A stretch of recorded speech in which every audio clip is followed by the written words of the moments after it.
Hi friends, welcome to 5 Minutes Tech YouTube channel. Here is Oppo Reno 11 Pro 5G smartphone.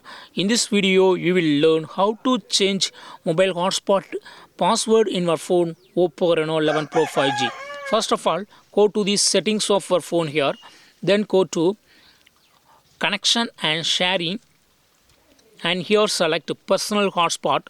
And here click on hotspot settings.